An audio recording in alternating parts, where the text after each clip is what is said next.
다 함께 신앙 고백하겠습니다. 나는 전능하신 아버지 하나님 천지의 창조주를 믿습니다. 나는 그의 유일하신 아들 우리 주 예수 그리스도를 믿습니다. 그는 성령으로 잉태되어 동정녀 마리아에게서 나시고 본디오 빌라도에게 고난을 받아 십자가에 못 박혀 죽으시고 장사된 지 사흘 만에 죽은 자 가운데서 다시 살아나셨으며 하늘에 오르시어 전능하신 아버지 하나님 우편에 앉아 계시다가 거기로부터 살아있는 자와 죽은 자를 심판하러 오십니다.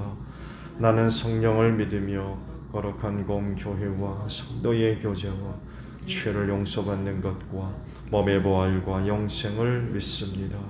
아멘. 488장 우리 찬송합니다.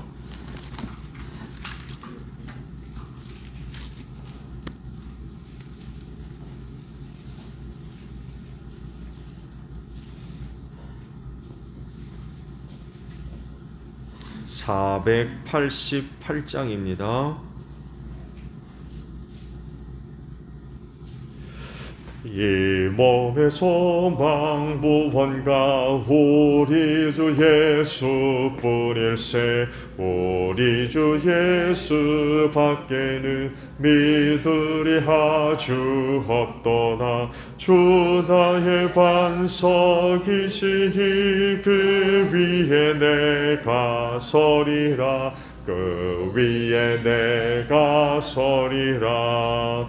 무섭게 바람 부는 밤 물결이 높이 설렐 때 우리 주 크시는 해에 소망에 닿을 줄이라. 주 나의 반석이시니 그 위에 내가 서리라. 그 위에 내가 서리라. 세상에 믿던 모든 것 끊어질 그날 되어도 구주의 언약 믿사와 내 소망 더욱 크리라. 주 나의 반석이시니 그 위에 내가 서리라.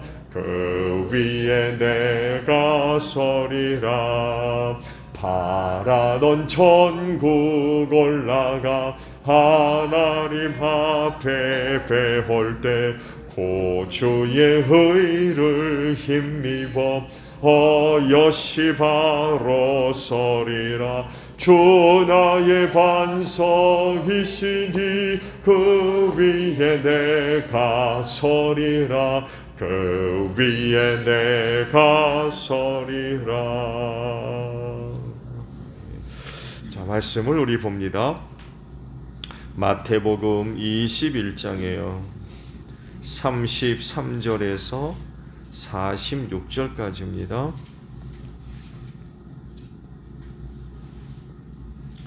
마태복음 21장 33절에서 마지막 절입니다. 다른 비유를 하나 들어보아라. 어떤 집 주인이 있었다. 그는 포도원을 일구고 울타리를 치고 그 안에 포도즙을 짜는 확을 파고 망대를 세웠다. 그리고 그것을 농부들에게 세로 주고 멀리 떠났다. 열매를 거두어 드릴 철이 가까이 왔을 때에 그는 그 소출을 받으려고 자기 정들을 농부에게 보냈다. 그런데 농부들은 그 정들을 붙잡아서 하나는 때리고 하나는 죽이고 또 하나는 돌로 쳤다. 주인은 다시 다른 정들을 처음보다 더 많이 보냈더니 그랬더니 농부들은 그들에게도 똑같이 하였다. 마지막으로 그는 자기 아들을 보내며 말하기를 그들이 내 아들이야 존중하겠지 하였다. 그러나 농부들은 그 아들을 보고 그들끼리 말하였다. 이 사람은 상속자다. 그를 죽이고 그의 유산을 우리가 차지하자. 그러면서 그들은 그를 잡아서 포도원 밖으로 내쫓아 죽였다. 그러니 포도원 주인이 돌아올 때에 그 농부들을 어떻게 하겠느냐. 그들이 예수께 말하였다. 그 악한 자들을 가차없이 죽이고 제때 소출을 바칠 다른 농부들에게 포도원을 맡길 것이다. 예수께서 그들에게 말씀하셨다. 너희는 성경에서 이런 말씀을 읽어본 일이 없느냐? 집 짓는 사람이 버린 돌이 집 모퉁이의 머릿돌이 되었다. 이것은 주님께서 하신 일이요 우리 눈에는 놀라운 일이다. 그러므로 나는 너희에게 말한다. 하나님께서는 너희에게서 하나님의 나라를 빼앗아서 그 나라의 열매를 맺는 민족에게 주실 것이다. 이 돌 위에 떨어지는 사람은 부스러질 것이요 이 돌이 어떤 사람 위에 떨어지면 그를 가루로 만들어 놓을 것이다. 대제사장들과 바리새파 사람들은 예수의 비유를 듣고서 자기들을 가리켜 하시는 말씀임을 알아채고 그를 잡으려고 하였으나 무리들이 무서워서 그렇게 하지 못하였다. 무리가 예수를 예언자로 여기고 있었기 때문이다. 자, 오늘 아침에는요 43절에 있는 말씀을 봅니다. 그러므로 나는 너희에게 말한다. 하나님께서는 너희에게서 하나님의 나라를 빼앗아서 그 나라의 열매를 맺는 민족에게 주실 것이다 라는 말씀입니다. 유대인이 인류의 중요한 것은 그들을 통해서 구원이 있기 때문에 그렇습니다. 이건 예수님께서 사마리아 여인과의 그 대화 속에서 하신 그런 그 말씀이죠. 구원이 어디서 난다고 그래요? 유대인에게서 난다고 그런 그 말씀을 하셨고 이 말씀을 예수님 자신이 증명을 하셨죠. 유대인으로 오셨기 때문에 그래요. 아브라함을 이제 불러서 하나님의 놀라우신 그런 그 계획과 뜻을 세우시죠. 그를 통해서 이제 그런 하나님의 뜻을 이루시려고 하셨죠. 이제 목표는 이거죠. 너로 인하여 또 너 후손으로 인하여서 이방인이 복을 받겠다. 복을 받게 하겠다. 그런 그 계획을 세우시죠. 하나님이 여기서 말씀하신 복이 뭐겠습니까? 뭐 나라와 민족이 뭐 잘 먹고 잘 사는 뭐 그런 개념이 아니죠. 여기서 하나님께서 말씀하신 복은 죄와 사망에서 구원받는 것입니다. 그 당시에도 여전히 세상은 죄악으로 말미암아 어두워져 있었죠. 그 이후로 계속해서 세상은 인간의 죄악으로 말미암아서 심각한 그런 그 위기 가운데 빠져가죠. 오늘까지 인류의 위기는 다른 게 아니라 바로 이게 위기입니다. 그렇지만 하나님은 이런 세상을 버리지 아니하시고 구원하려고 하셨죠. 그래서 아브라함을 선택하셔서 그와 같은 계획을 세우셨고 그 성취로서 예수 그리스도께서 유대인의 몸을 입고 우리 가운데 오신 거지요.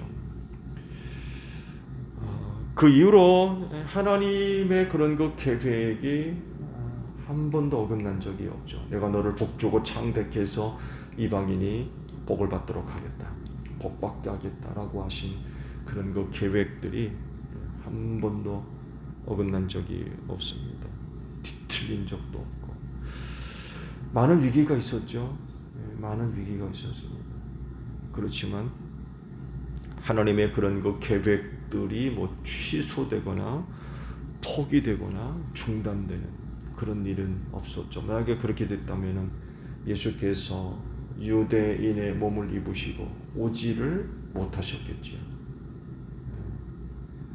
근데 오셨거든요. 그건 결국 하나님의 그와 같은 계획이 한 번도 어긋난 일이 없어요. 취소된 일이 없고 중단된 적이 없어요. 그대로 다 이루어졌죠. 위기라고 한다면 예수님의 출생과 관련된 헤롯 왕의 악행을 예로 들 수 있죠. 동방 박사들로부터 그 유대인의 왕이 어디 났느냐는 이야기를 듣고는 베들레헴 근처 두 살 아래의 남자아이들을 모조리 죽이잖아요. 그렇죠?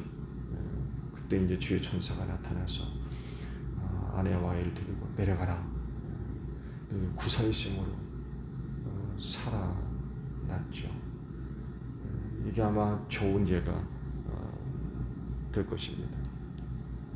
사탄의 역사는 성공하지 못했어요. 결국 하나님의 뜻이 예수 그리스도를 통하여서 이루어지게 됐죠.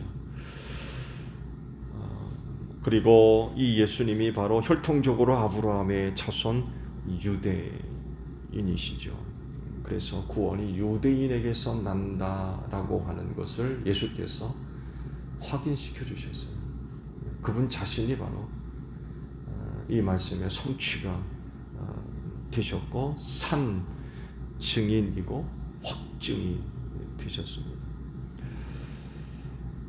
근데 문제는 이런 놀라운 하나님의 계획과 뜻을 이루어야 할 민족으로서 유대인은 그 역할을 감당하기에 너무나도 부족했어요.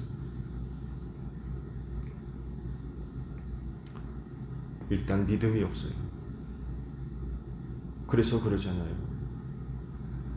요한은 그렇게 말씀하잖아요. 자기 백성에게 왔는데 영접하지 않았대요. 세상은 그가 누군지는 모르고.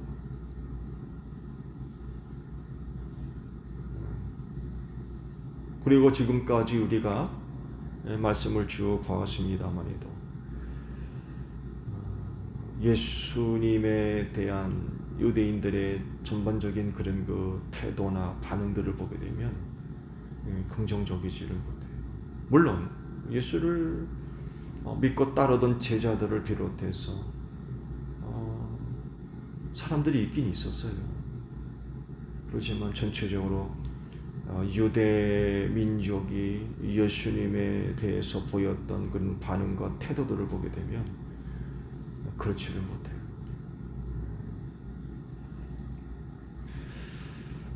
믿음이 없었기 때문에 예수님을 인정하지도 않았고 믿지도 않았어요. 오히려 죽이려고 하죠. 그리고 이방인의 손을 넘겨서 예수를 십자가에 못 박아 죽이는 이런 짓을 하게 됐죠.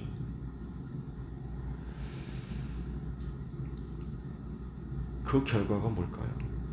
오늘 주신 말씀이 바로 이 질문에 대한 대답이 되어지고 있어요. 하나님께서 유대인들에게서 하나님의 나라를 빼앗아서 하늘나라의 열매를 맺는 민족에게 주실 거다. 이런 말씀이었어요.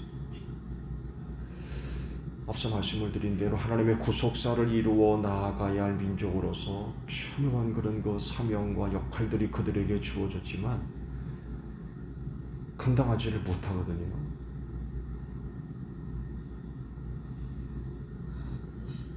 그래서 이런 은혜를 그 백성들에게서 뺏어가지고 하늘나라 열매를 맺는 민족에게 주겠다 라고 하시는 거. 굉장히 충격적이죠. 누구는 이걸 이렇게 표현해요. 하나님께서 촛대를 옮기셨대요. 촛대를.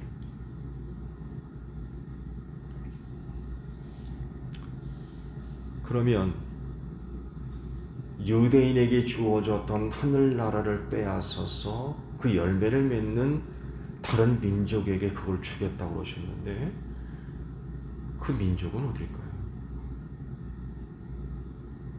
그 민족은 이스라엘이 받았던 하늘나라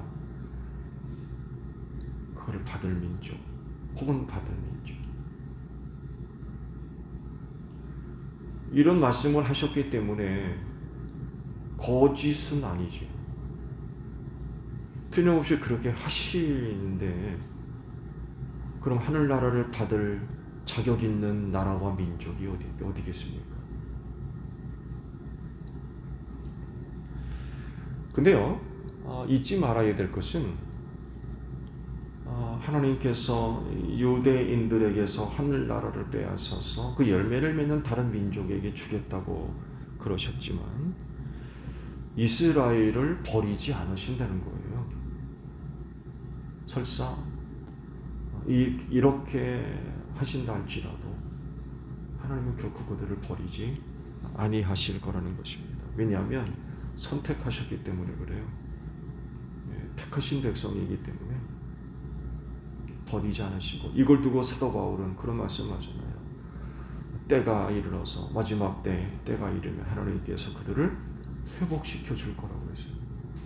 지금은 저대로 그냥 두지만, 저대로 버려두지만 때가 이르면 하나님께서 반드시 저들을 회복시켜 주실 것이다.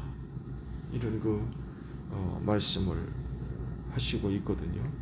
근데 그때까지 하늘나라는 그날에 열매를 맺는 민족에게 줄 거다라고 하셨기 때문에 이 말씀이 이루어질 것입니다.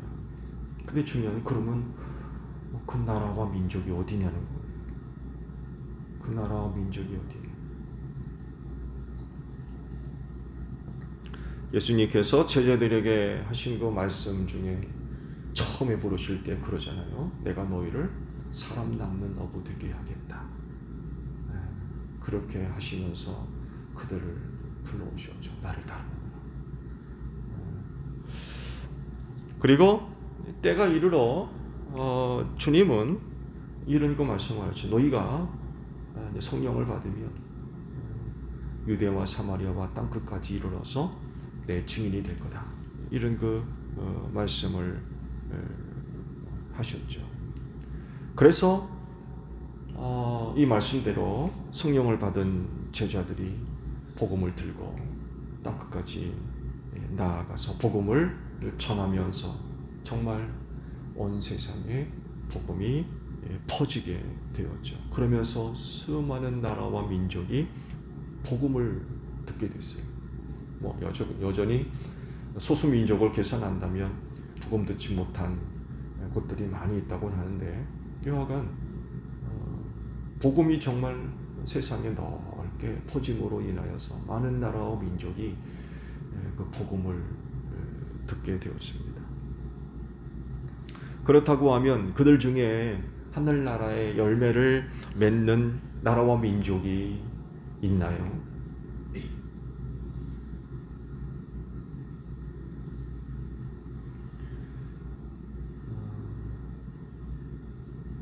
그들 가운데 있다고 하면 주께서 하신 말씀대로 그들에게 하늘나라를 주셨을 겁니다. 그리고 아직까지 없다고 한다면 주실 거예요. 그렇게 하겠다고 하셨기 때문에 틀림없이 그렇게 될 겁니다. 그럼 그 나라는, 또 그 민족은 복되겠죠. 그렇죠? 하늘나라를 얻은 민족, 백성, 복되죠. 근데요, 하늘나라의 열매를 맺는 민족이라고 그러셨거든요. 그러면 여기서 말씀하고 있는 하늘나라의 열매는 뭘까요? 하늘나라의 열매.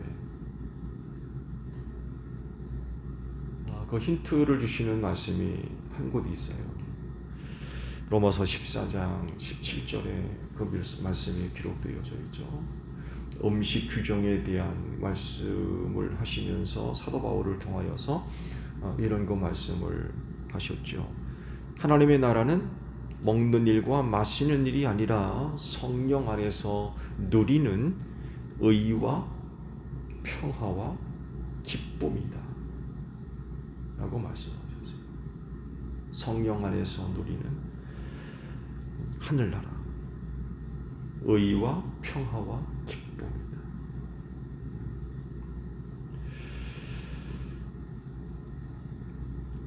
그리스도인으로서 오늘 우리가 이 나라와 이 민족을 생각해 본다고 하면 어떻습니까? 대한민국 사람으로서 이 나라와 이 백성, 이 민족이 어떤 나라와 민족이라고 생각하세요? 하늘나라 열매를 맺는 데 있어서 거리가 뭔가요? 어떠세요? 의와 평화와 기쁨이다. 이것이 하늘나라에 관한 것이라고 말씀을 하십니다. 이 나라와 이 백성, 이 민족이 하늘나라의 열매를 맺나요? 맺을 가능성은 있나요?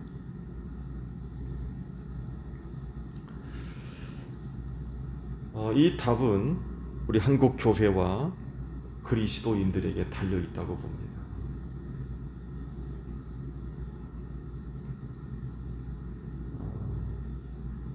국뽕에 취한다고 그러죠. 국뽕에 취한다는 그런 말이 있는데 엊그제 올라온 인터넷 소식을 보니까 그런 게 올라왔더군요. 일본의 시급보다 우리 한국이 훨씬 더 높아졌다고 그런 얘기를 해요. 지금 이탈리아보다도 GDP가 높고, 우리는 우리를 보고 선진국이라고 생각하지 않는다고 그래요. 독특한 민족이라고 또 그런 얘기도 하더군요. 외국에서 볼 때 대한민국은 이미 선진국이다, 그런 얘기를 하는 사람들이 꽤 많이 있죠. 꽤 많이 있어요.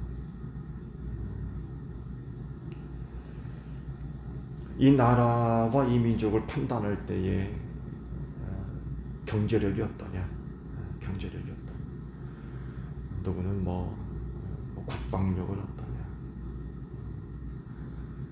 GDP가 어떠냐, 이런 것들을 중심으로 해서 그 나라의 어떤 위치, 이런 것들을 이야기합니다만 해도 그리스도인으로서 이 나라가 복된 이유를 찾는다고 그러면 역시 성경에서 찾아야 될 것 같아요. 이 나라가 복된 이유는 하나님으로부터 하늘나라를 얻은 백성이 되었다는 거죠. 이것만큼 축복된 일은 없는 것 같아요. 그걸 이스라엘 백성들에게 줬는데 그걸 뺏어가지고 하늘나라의 열매를 맺는 민족에게 주겠다라고 그러시거든요. 그러면 나라와 민족으로서 하나님께로부터 받은 바 은혜를 이야기한다면 이것보다 좋은 게 어디 있어요? 하늘나라를, 곧 의와 평화와 기쁨이 있는 민족.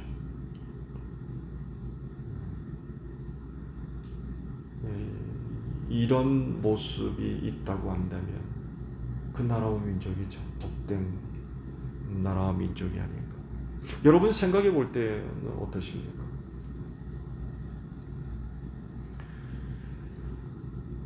이 나라와 민족이 진정 하늘나라를 얻을 만한 그런 그 나라와 민족을 우리가 생각해 본다고 한다면, 그리고 그것이 어느 것보다도 참 복된 그런 그 일이라고 우리가 인정을 한다고 한다면, 또 인정할 수밖에 없죠. 그렇게 하신다고 하셨으니까.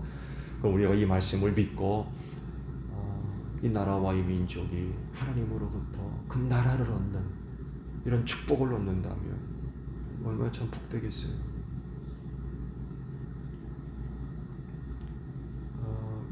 이 민족이 하나님으로부터 그 은혜를 얻기를 원한다면 오늘 한국 교회와 그리스도인의 그 역할이 굉장히 중요할 수밖에 없죠.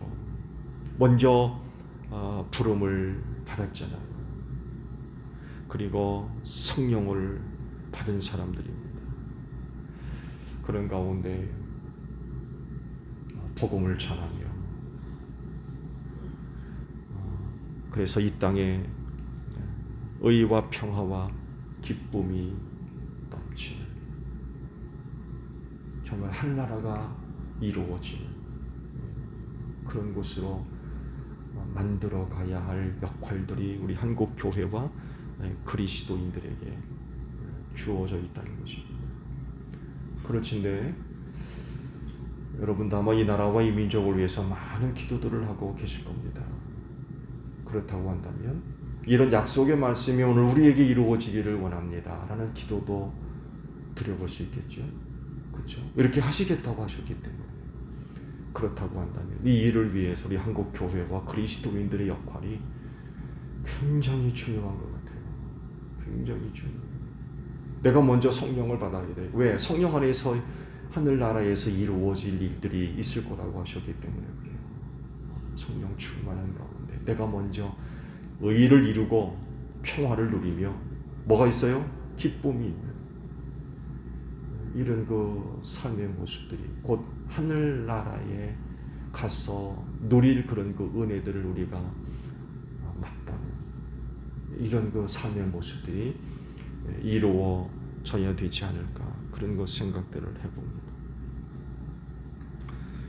주님의 약속을 믿으면서 그리스도인으로서 이 땅에 의와 평화와 기쁨이 이루어질 수 있도록 곧 하나님의 나라가 이루어지는 이 일을 위해서 한국 교회와 그리스도인들이 살아가는 그런 그 역할들, 모습들이 굉장히 필요한 것 같아요. 그렇지 오늘도 짧은 하루지만 이 나라 백성된 자로서 이런 하나님의 약속의 말씀이 우리 가운데 이루어지기를 위해 살아가는 여러분들이 되시기를 바랍니다. 나 하나 뭐 그런 차원이 아니라 약속의 말씀을 믿고 이 민족을 위해 기도하며 어떻게든 이런 약속의 말씀이 이 땅에 이루어지기를 바랍니다. 이 민족의 그 은혜를 얻는 참 복된 일인 것 같아요. 오늘도 기도하실 때 이 나라와 이 민족을 위해 기도 한 조목 넣으셔서 기도 좀 해주세요. 많은 어려운 가운데 있는데 조금 있으면 또 대통령 선거도 지금 다가오고 있고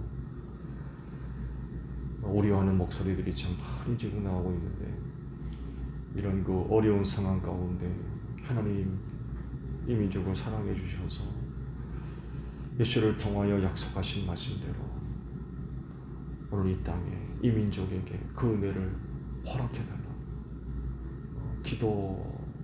기도하시기를 바랍니다. 미약하지만 작은 한 사람으로서 오늘 하루도 이 땅에 하나님의 나라가 이루어지기를 위해 살아갈 수 있는 여러분들이 되시기를 바랍니다. 주기도문 하겠습니다. 하늘에 계신 우리 아버지, 아버지의 이름을 거룩하게 하시며 아버지의 나라가 오게 하시며 아버지의 뜻이 하늘에서와 같이 땅에서도 이루어지게 하소서. 오늘 우리에게 일용할 양식을 주시고 우리가 우리에게 잘못한 사람을 용서하여 준 것 같이 우리 죄를 용서하여 주시고 우리를 시험에 빠지지 않게 하시고 악에서 구하소서. 나라와 권능과 영광이 영원히 아버지의 것입니다. 아멘. 기도하겠습니다.